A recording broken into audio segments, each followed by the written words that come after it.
Halo semua, jumpa lagi dengan channel kesayangan Anda, Andragogi Channel, bersama saya Dr. Supriyadi MPD.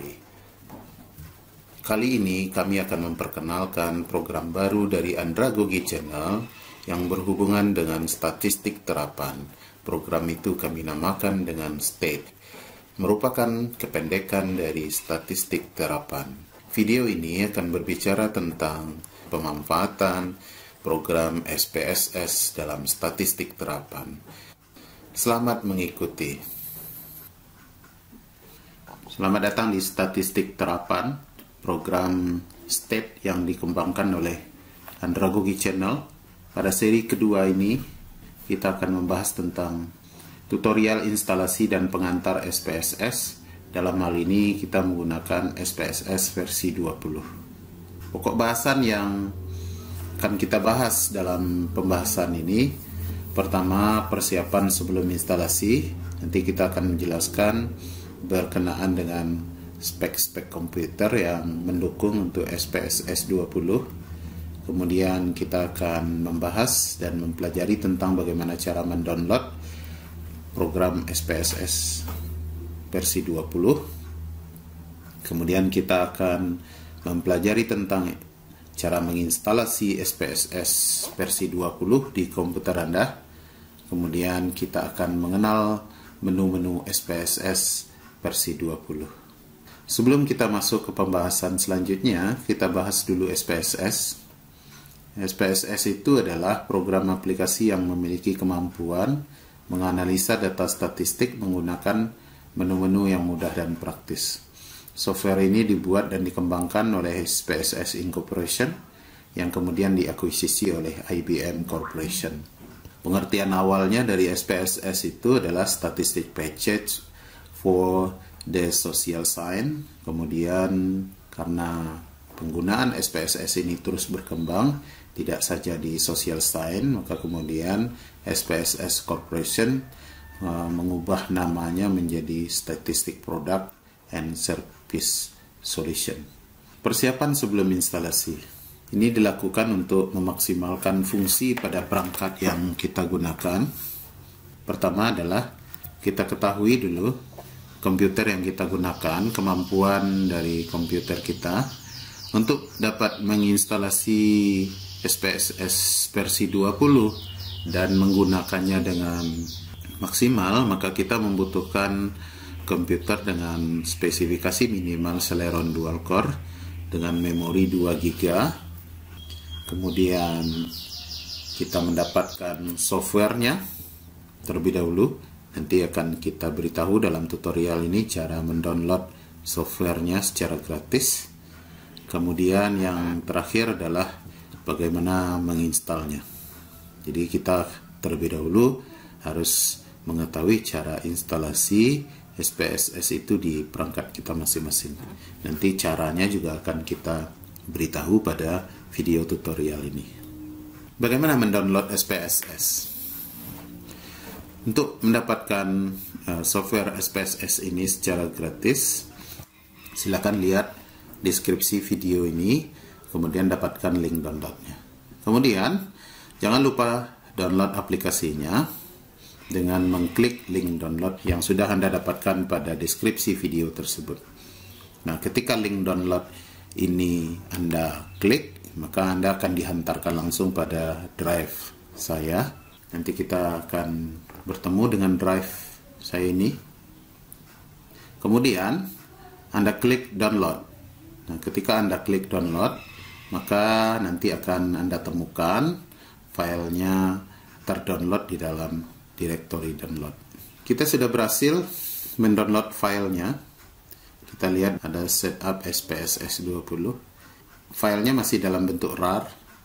Jadi kita ekstrak RAR ini dengan cara mendouble klikkan. Kemudian kita double klik setup SPSS 20-nya. Kita tunggu beberapa saat proses instalasinya selesai. Nah, ada kotak dialog, setuju atau tidak, lanjut atau tidak. Kita klik yes. Lalu ada kotak dialog lagi, kita lanjut atau tidak. Kita klik next dan kita tunggu progres dari instalasi ini selesai. Membutuhkan beberapa waktu.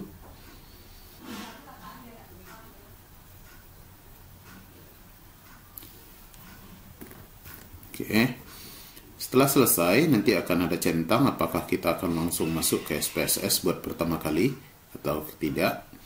Supaya kita bisa login dari awal, maka kita hapus centangnya untuk tidak masuk langsung ke SPSS. Selesai sudah proses instalasi SPSS 20, nanti akan kita temukan icon di desktop kita. Kita double klik SPSS. Kita login pertama kali untuk SPSS. Dan ketika login pertama kali, SPSS selalu menawarkan menu awal seperti ini. Menu awal ini bisa saja kita melihat tutorial cara penggunaan SPSS, tapi dalam bahasa Inggris. Nanti kita bisa saja mengikuti menu-menu yang ada di sini. Nah, oke. Tapi sebaiknya kita centang ini untuk tidak memperlihatkan menu ini lagi pada login berikutnya. Terima kasih bagi yang telah memberikan dukungan berupa like, komen, dan subscribe. Silakan menonton kelanjutan video ini.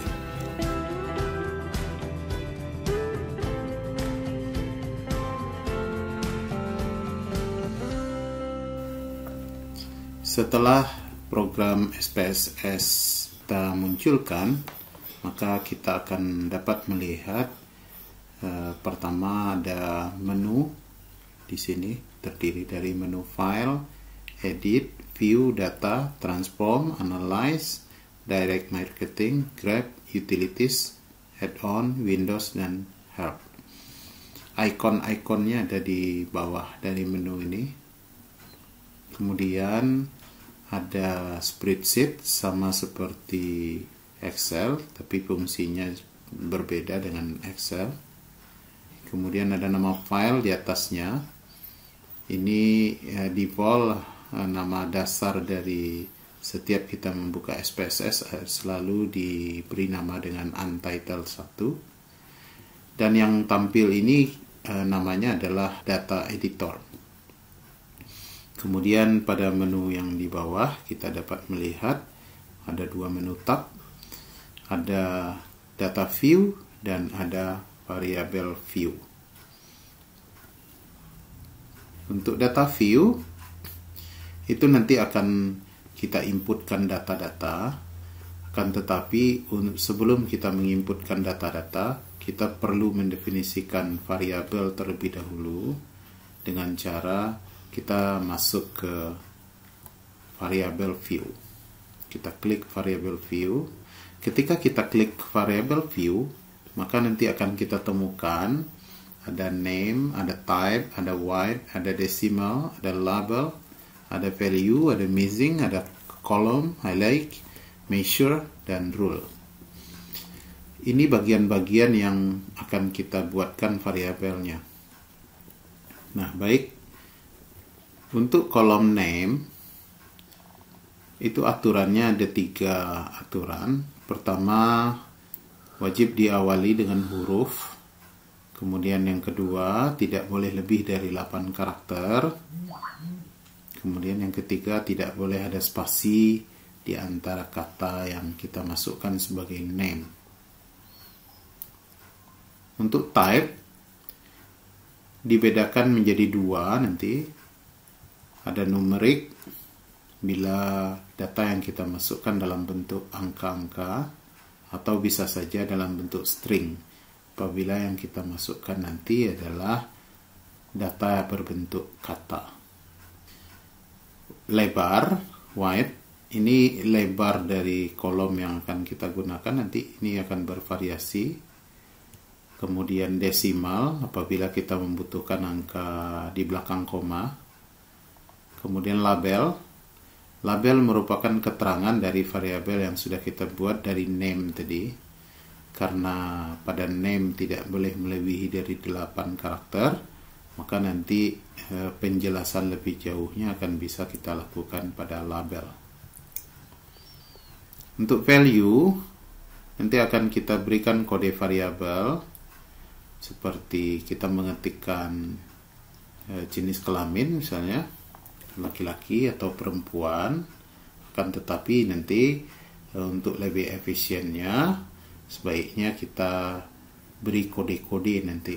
Seperti jenis kelamin, laki-laki bisa kita beri kode 1, untuk perempuan bisa kita beri kode 2, sehingga kita nanti cukup memasukkan angka 1 dan 2. Begitu juga dengan pekerjaan, bisa kita simbolkan dengan angka.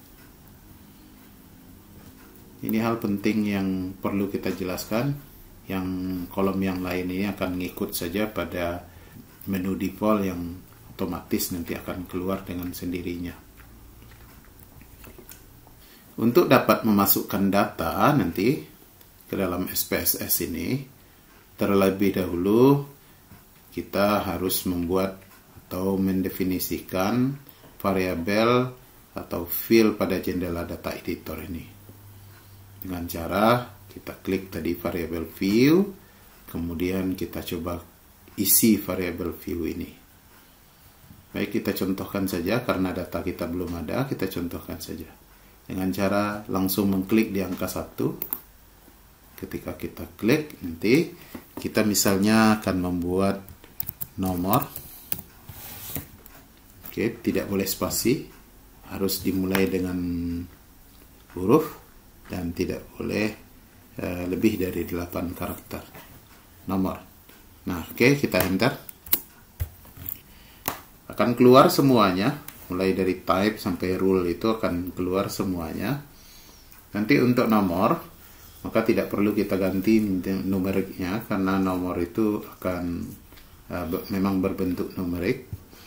Lebarnya 8, desimalnya kalau memang menginginkan ada 2 angka di belakang koma, boleh Anda buat 2. Kemudian label tidak perlu diisi karena nomor cukup jelas. Value-nya juga begitu. Lanjut ke yang kedua, kita buat nama. Kita enter lagi.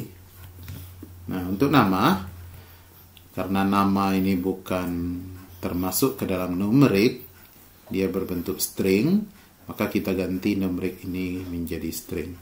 Untuk menggantinya, silakan klik kata numerik ini, akan keluar menu titik 4 ini, lalu klik menu titik 4, akan keluar kotak dialog. Data itu akan kita jadikan apa? Di sini ada beberapa pilihan, apakah numerik, koma, dot, scientific notation, date, dollar, custom currency, atau string. Oke, karena kita butuh string, kita klik string, lalu oke. Maka string. Nah, ketika string nanti akan kita butuhkan berapa wide-nya. Karena nama ada yang panjang, nanti bisa saja kita butuh lebih dari 8. Anggap saja nama itu paling panjangnya 25 karakter. Kita masukkan 25. Nanti akan memuat 25 karakter di dalam kolom ini nanti. Oke, untuk label, karena nama perlu kita jelaskan nama responden misalnya. Baik, sebagaimana yang sudah kita sebutkan di awal tadi, untuk pemberian kode value label, kita bisa lihat di kolom value ini. Misalnya kita akan membuat jenis kelamin, kita biarkan numerik, lalu di labelnya kita jelaskan jenis kelamin responden. Nah, ini untuk lebih panjangnya bisa kita tempatkan di label. Nah, untuk value, caranya nanti kita akan harus mengangkakan data kualitatif ini, seperti kelamin ini kita beri kode angka. Caranya dengan mengklik titik 4 ini, lalu memasukkan nilainya, misalnya nilai 1 sebagai laki-laki. Nah, oke, sudah kita yakinkan bahwa kode 1 untuk laki-laki, lalu kita add, sehingga kemudian masuk ke kolom add. Berarti untuk laki-laki 1. Untuk perempuan kita beri kode 2. lalu kita add lagi sehingga laki-laki 1, perempuan 2. Kemudian kita oke kan. Berarti untuk laki-laki 1, untuk perempuan 2. Kemudian kita masukkan data variabel umur, lalu kita enter di tempat lain, kita klik juga boleh, biarkan numerik, lalu umur tidak lebih dari 8 karakter, kemudian desimalnya tidak ada, nanti kita bisa nolkan, kelamin juga tidak ada desimal, kita nolkan. Oke, di sini umur responden, value-nya tidak ada karena kita tidak perlu mendefinisikan umur itu ke dalam angka, karena umur itu sendiri sudah berupa numerik. Oke, cukup sudah kita definisikan variabelnya. Sekarang kita akan menginputkan data. Untuk bisa menginputkan data, kita klik data view, maka variabel yang sudah kita buat tadi akan muncul di data view. Contohnya ini, 1 nomor, 2 nama, 3 kelamin, 4 umur. Inilah keempat variabel ini yang sudah kita masukkan tadi di variabel view. Dia akan otomatis keluar di data view. Kemudian kita inputkan data sebagaimana yang sudah kita definisikan tadi. Untuk nomor kita buatkan nomornya. Kita inputkan nomor 1, nomor 2, nomor 3, nomor 4, nomor 5. Kita akan buat namanya. Nama misalnya Disa, Rudi, Desi, Amri, Diva. Kemudian kita masukkan jenis kelaminnya. Karena jenis kelamin tadi sudah kita definisikan, 1 laki-laki, 2 perempuan, nanti kita bikin 2. Rudi 1, Desi 2, Amri 1, Diva 2. Umur kita buat 17, 15, 14, dan 12. Oke, datanya sudah masuk. Ini sudah masuk data-data yang kita perlukan dalam pengolahan data nanti. Baik, selanjutnya bila ada data yang salah, nanti kita bisa saja merubahnya dengan langsung mengklik pada data tersebut. Seperti ini, misalnya umur Desi ternyata 18, kita tinggal ubah saja menjadi 18. Atau Anda ingin menghapus data juga boleh. 1, 2, 3 boleh dengan cara klik, tahan, dan lepas. Di data mana yang ingin Anda rubah. Klik, sorot, lepas. Misalnya 3, lalu kita tekan delete di keyboard, maka akan hapus. Jika Anda ingin mengembalikan dengan cepat data tersebut, maka bisa saja nanti Anda tekan edit, lalu undo. Atau langsung saja dengan Ctrl Z juga boleh.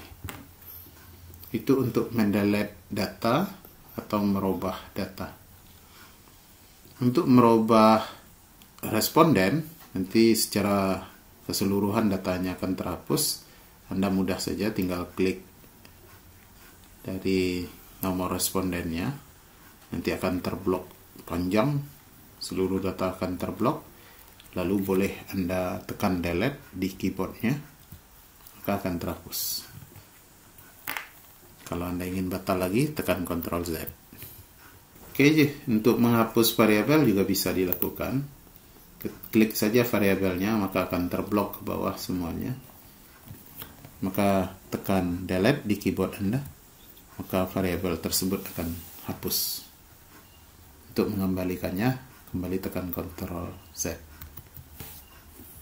Setelah kita yakin dengan data yang sudah kita inputkan, maka data pada data editor ini bisa kita simpan dengan cara klik file, kemudian kita simpan, Ctrl S. Nah, data ini akan tersimpan dengan nama file yang kita atur sedemikian rupa, tapi dengan extension SAV. Dia akan tersimpan sebagai SAV. Sebagai contoh, kita simpan di bagian ini dengan nama latihan SPSS. Kemudian kita simpan.